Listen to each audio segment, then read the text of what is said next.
मेरी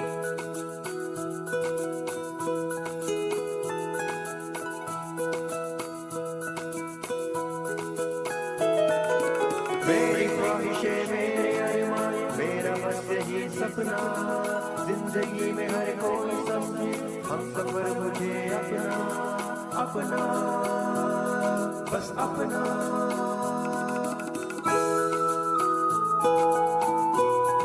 अपना radio 96.9 FM।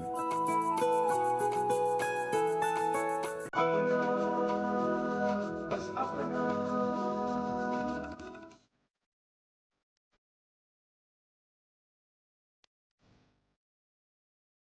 श्रोताओं, आप सुन रहे हैं अपना रेडियो 96.9 एफएम और मैं हूं आपका अपना रेडियो साथी उदय शर्मा। स्वीकार कीजिए मेरा नमस्कार।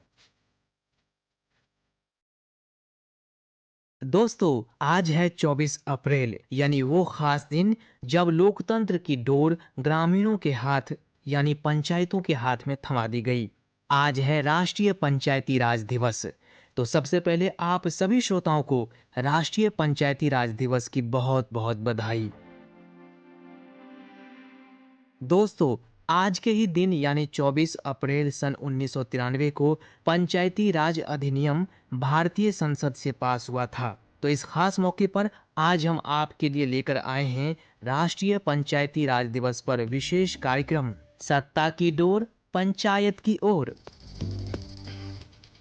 श्रोताओं, गांधी जी कहा करते थे, सच्चा लोकतंत्र केंद्र में बैठकर राज्य चलाने से नहीं होता, बल्कि ये तो गांव के हर एक व्यक्ति के सहयोग से चलता है। यानी लोकतंत्र में अगर हर व्यक्ति की भागीदारी ना हो और महज कुछ लोग ही सत्ता पर काबिज होते रहें, तो वो लोकतंत्र के स्वास्थ्य के लिए ठीक नहीं होता है।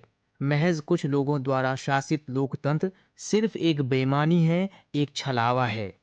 लोकतंत्र की शुचिता, सहभागिता और जीवंतता के उद्देश्य से यानी लोकतांत्रिक प्रणाली के जरिए सत्ता में सबकी भागीदारी हो, प्रत्येक व्यक्ति को सत्ता में आने का अवसर प्राप्त हो और ग्राम स्तर पर व्यक्ति स्वयं के लिए, अपने समाज के लिए, अपने गांव पंचायत के लिए नीति का निर्माण कर सके। इस हेतु पंचायती राज व्यवस्था अपनाई गई। भारत में पंचायती राज का गठन और इसकी अवधारणा महात्मा गांधी जी के दर्शन पर आधारित है।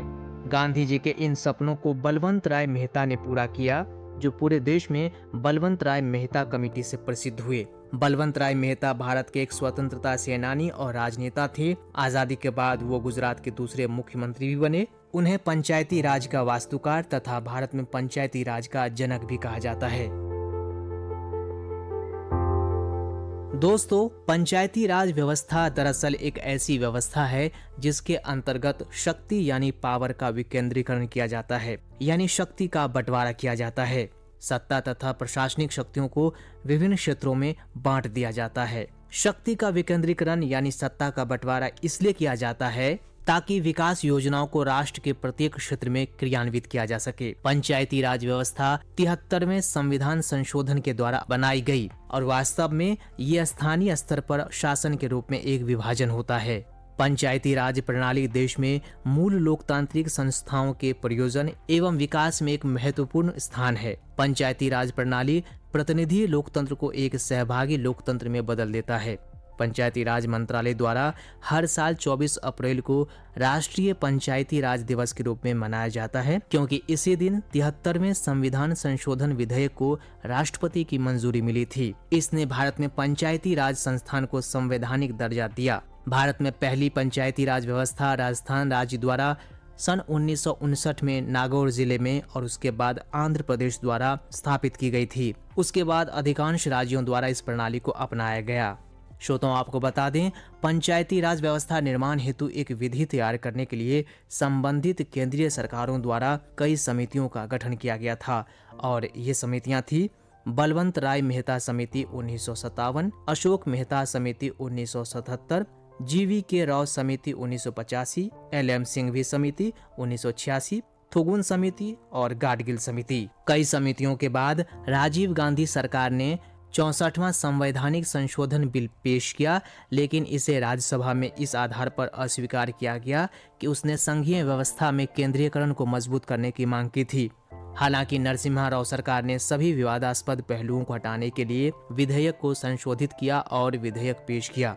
इसलिए 73वें और 74वें संशोधन अधिनियम दोनों को संवैधानिक दर्जा देने के लिए पारित किया गया। तो चलिए दोस्तों, इस खास मौके पर हम आपको सुनवा रहे हैं ये बातचीत। श्रोताओं, आप सुन रहे हैं अपना रेडियो 96.9 FM और आज आप सभी जानते ही हैं कि राष्ट्रीय पंचायती राज दिवस है और इस मौके पर अब हम आपको सुनवा रहे हैं एक बातचीत। और इस बातचीत में हमने विशेषज्ञ के रूप में आमंत्रित किया है इंदिरा गांधी राष्ट्रीय मुक्त विश्वविद्यालय के प्रोफेसर प्रमोद कुमार को। दोस्तों, मैं आपको बता दूं कि प्रोफेसर प्रमोद कुमार की कई किताबें प्रकाशित हैं जो भाषा, साहित्य और संस्कृति से संबंध रखती है और अनुवाद के क्षेत्र में भी इनकी कई पुस्तकें प्रकाशित हैं। और हम सभी जानते हैं कि जो साहित्य की बात आती है, भाषा की बात आती है, तो उसका ग्रामीण परिवेश से अटूट संबंध रहता है। ग्रामीण जीवन की झलक हमें देखने को मिलती है और ग्रामीण जीवन की जब बात आएगी तो वहाँ के लोगों की बात होती है, वहाँ के मुद्दों की बात होती है, वहाँ की अपनी जो परिस्थिति है, हालात हैं, जीवन शैली है, उन सब को प्रतिबिंबित करता है। और प्रोफेसर प्रमोद कुमार का जो देश विदेश में भ्रमण रहा है, जहाँ पर भारत की जो सांस्कृतिक विविधता है, अपनी सांस्कृतिक पहचान है, एक अद्भुत सांस्कृतिक विरासत को लिए हुए हैं हम, तो उसको उन्होंने जो है देश विदेश में प्रचार प्रसार किया है और भारत के अद्भुत सांस्कृतिक विविधता पर इनका शानदार लेक्चर रहा है। तो इनसे बातचीत करना आज अच्छा अवसर है जानने को कि किस तरह से राष्ट्रीय पंचायती राज दिवस से ग्रामीण जीवन के लिए, खास तौर पे उन लोगों के लिए जिसके बारे में कहा जाता है कहीं न कहीं पिछड़ गए हैं या वंचित समाज से हैं, उनके लिए कितना किफायती है। तो चलिए इनसे करते हैं बातचीत।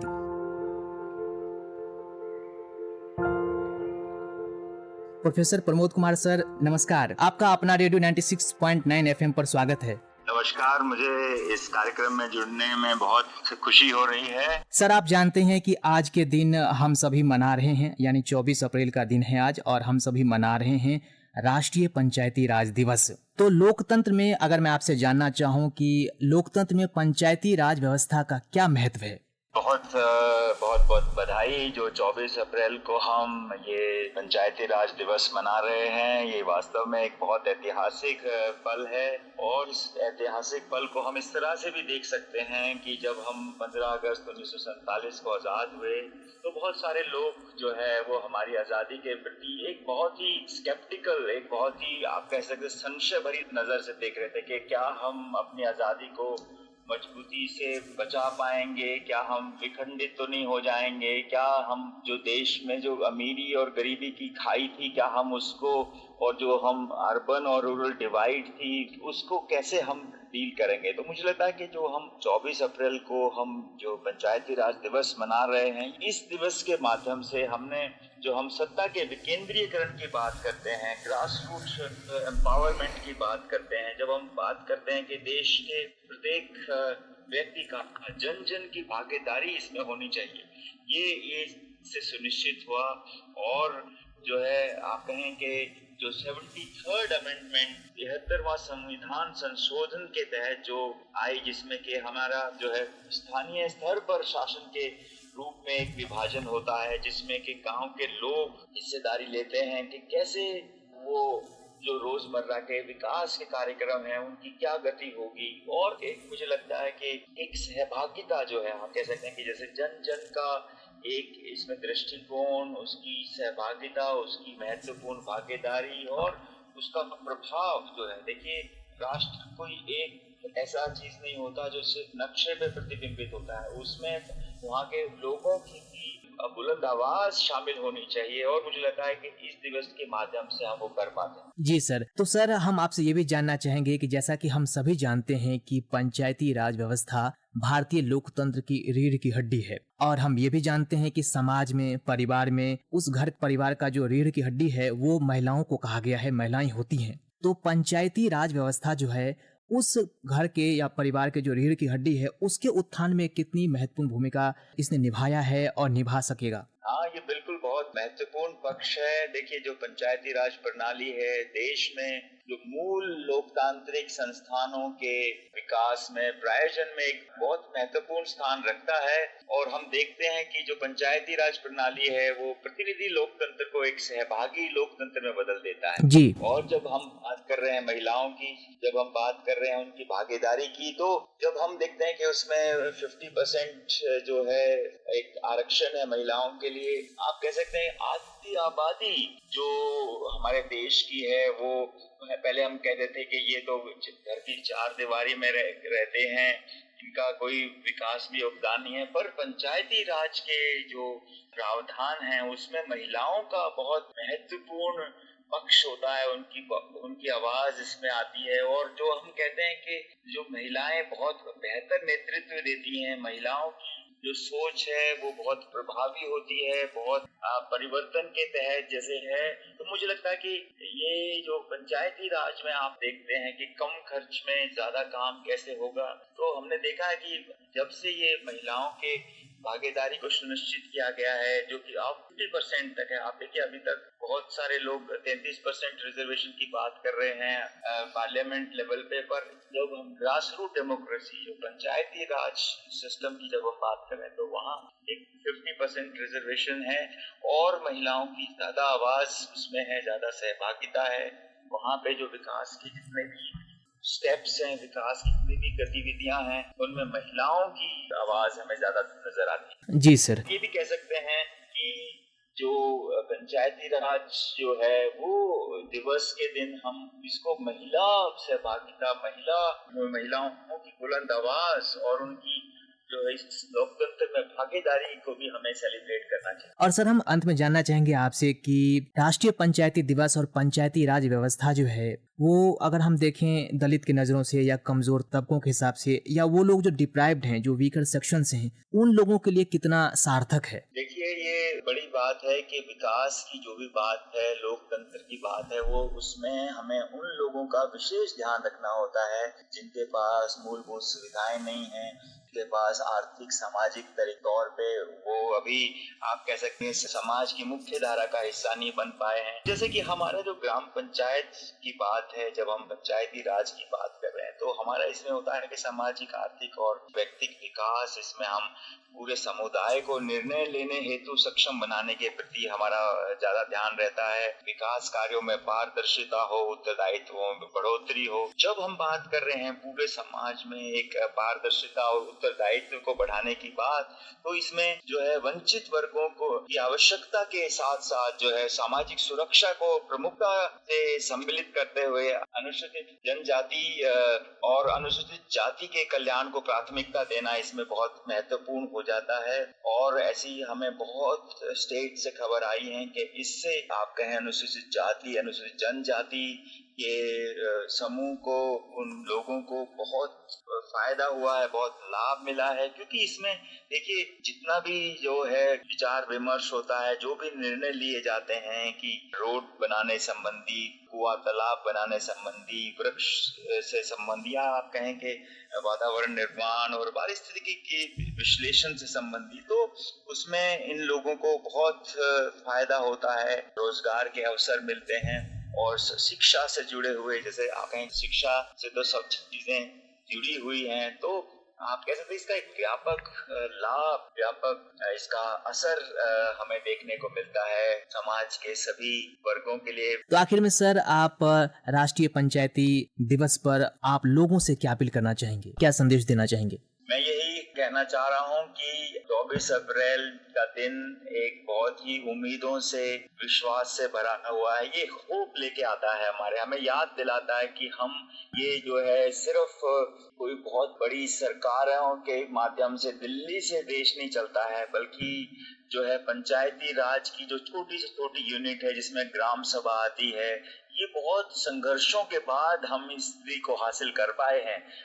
अगर आप इसका इतिहास पढ़ेंगे तो आपको पता लगता है कि कितनी कमेटियों के तहत, कितनी पार्लियामेंट की मीटिंग्स के बाद, जिसमें कि अगर मीटिंग्स की बात बताऊं तो बलवंत राय मेहता समिति, अशोक मेहता समिति, LM सिंघवी, तुगोन समिति, गाडगिल समिति और न जाने कितनी सारी चर्चाओं के बाद ये दिन हमारे सामने आया है। हमें अब एक आम नागरिक की तरह से इस देश के एक सक्षम, एक जिम्मेदार नागरिक होने के नाते जो ये हमें सक्षमता देता है, जो हमें ताकत देता है, उसका इस्तेमाल करना है।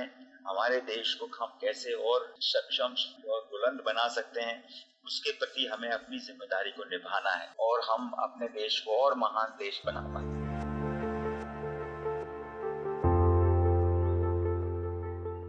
निसंदेह दोस्तों, जो पंचायती राज व्यवस्था है, दरअसल ये वो व्यवस्था है जिसमें हर व्यक्ति को, और खास तौर पे जो निचले स्तर पे है, गांव लेवल से जो हर व्यक्ति को जोड़ा जाता है और सत्ता में सहभागिता दी जाती है। वो भी अपना भविष्य का निर्माण, अपने भविष्य के बारे में चिंतन मनन कर सकते हैं, योजनाएं बना सकते हैं। तो प्रोफेसर प्रमोद कुमार, आपने राष्ट्रीय पंचायती दिवस पर आज हमसे बातचीत की और इतनी महत्वपूर्ण जानकारियां दी। इसके लिए हम अपने श्रोताओं की ओर से और अपना रेडियो 96.9 FM की ओर से आपको धन्यवाद देते हैं।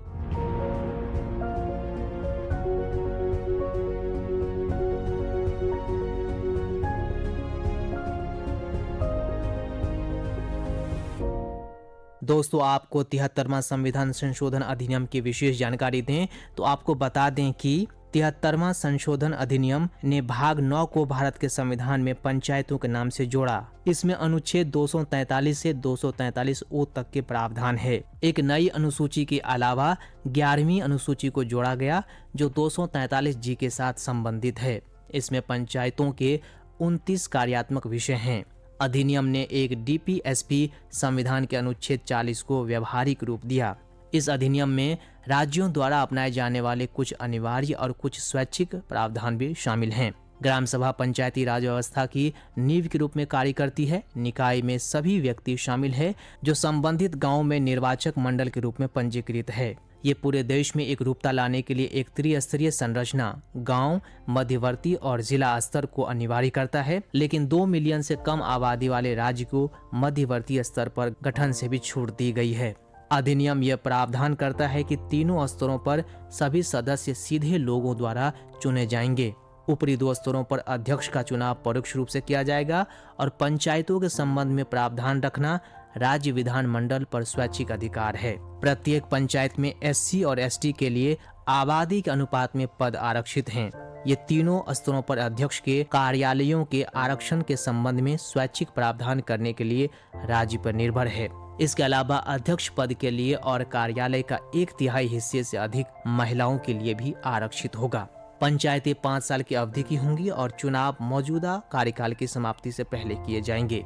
अधिनियम वित्त और चुनाव के संचालन के लिए राज्य वित्त आयोग और राज्य निर्वाचन आयोग का एक पद सृजित करता है। पंचायतों के खातों के ऑडिटिंग और तंत्र के तरीके राज्यों द्वारा तय किए जाएंगे। और इसी के साथ अधिनियम राज्य विधानसभा को पंचायत के वित्त के बारे में कानून बनाने और कैसे और किन शर्तों पर वे कर लगा सकते हैं, एकत्र कर सकते हैं और उचित कर लगाने के लिए शक्ति प्रदान करता है। हालांकि कई राज्यों और क्षेत्रों को इस कानून से छूट दी गई है। इसके अलावा अनुसूचित क्षेत्रों में 5वीं अनुसूची के तहत 1996 का PESA अधिनियम लागू किया गया है। राष्ट्रपति निर्देश दे सकता है कि अधिनियम के प्रावधान केंद्र शासित प्रदेशों पर कैसे लागू होने चाहिए। दोस्तों, पंचायती राज व्यवस्था के इतिहास की बात करें तो बलवंत राय मेहता कमेटी से पूर्व योजना आयोग ने 2 अक्टूबर सन 1952 को सामुदायिक विकास कार्यक्रम का शुभारंभ हुआ था, जो असफल रहा। फिर इसके बाद 1 साल बाद अर्थात 2 अक्टूबर 1953 को भी राष्ट्रीय प्रसार सेवा शुरू की गई, वो भी असफल रही।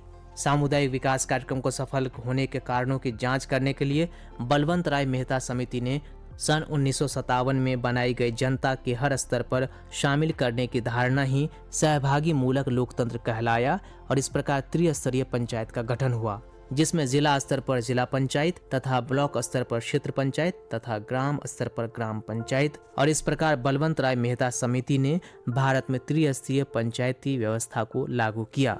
मेहता समिति की सिफारिशों को 1 अप्रैल सन 1958 को लागू किया गया। इस समिति द्वारा सर्वप्रथम राजस्थान की विधानसभा में 2 सितंबर सन 1958 को पंचायती राज अधिनियम पारित किया गया। इस अधिनियम के प्रावधानों के आधार पर ही 2 अक्टूबर सन 1959 को राजस्थान के नागौर जिले में देश के पहले प्रधानमंत्री पंडित जवाहरलाल नेहरू के द्वारा पंचायती राज का उद्घाटन हुआ।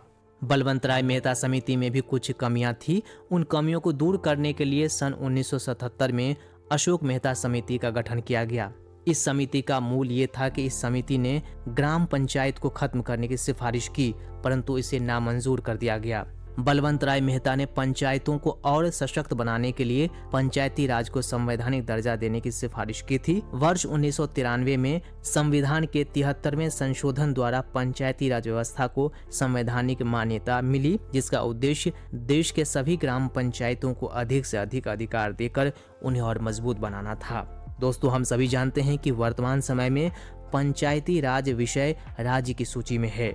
ग्राम पंचायतों में महिलाओं की भागीदारी को बढ़ाने के लिए प्रधानमंत्री राजीव गांधी ने 73वें संविधान संशोधन के अंतर्गत महिलाओं को ग्राम पंचायत में 1/3 सीटें आरक्षित की। परंतु आज भी देखने को मिलता है कि कई गांव ऐसे हैं जो अब भी आत्मनिर्भर नहीं हो सके हैं। पंचायती राज संस्थाएं अभी भी सरकारी अनुदान पर ही निर्भर हैं। उन्हें अपनी वित्तीय व्यवस्था को सुधारने का प्रयास करना चाहिए तथा नए रास्ते खोजे जाने चाहिए।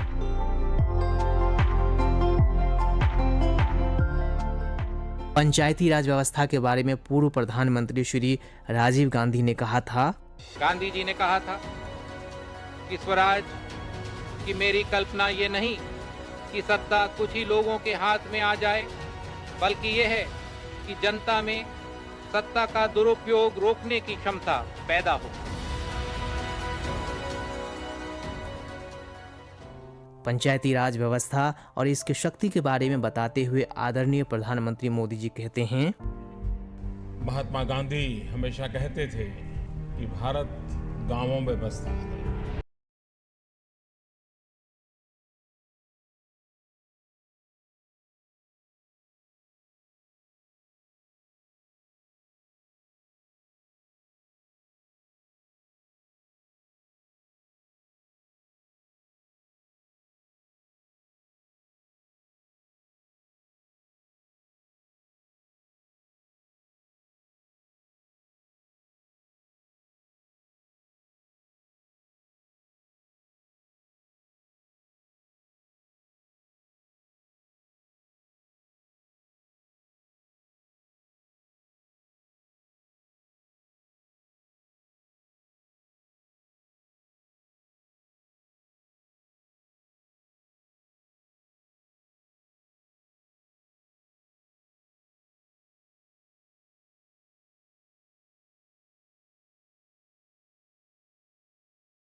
बढ़ने की क्षमता रखता है, किंतु उन्हें जागरूक होने, एकजुट होने और पंचायत व्यवस्था में अपनी आवाज बुलंद करने की जरूरत है।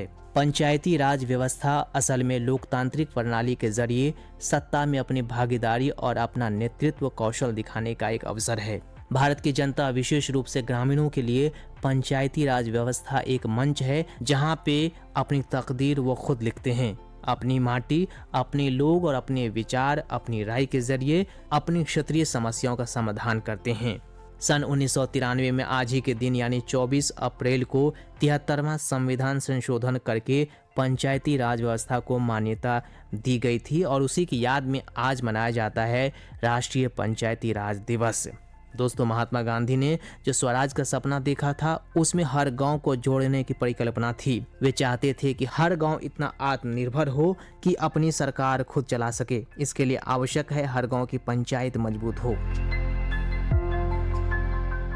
पंचायती राज व्यवस्था निस्संदेह महात्मा गांधी की सोच और उनकी परिकल्पना का सार्थक कदम है। दोस्तों, अब हम सबकी सामूहिक जिम्मेदारी है कि पंचायती राज व्यवस्था में अपनी सहभागिता अधिक से अधिक रखें और लोकतंत्र की डोर यानी पंचायती राज व्यवस्था को कसकर पकड़े रहें ताकि हर व्यक्ति को सत्ता में आने और खुद का निर्णय लेने का मौका मिले।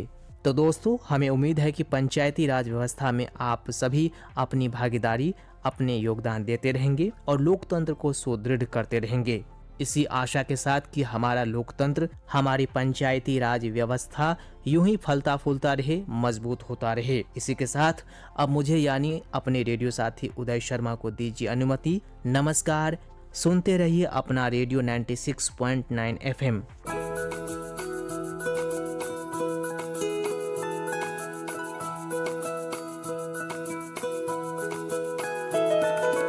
मेरी ख्वाहिशें मेरे अरमान मेरा बस यही सपना जिंदगी में हर कोई समझे हम सफर मुझे अपना अपना बस अपना।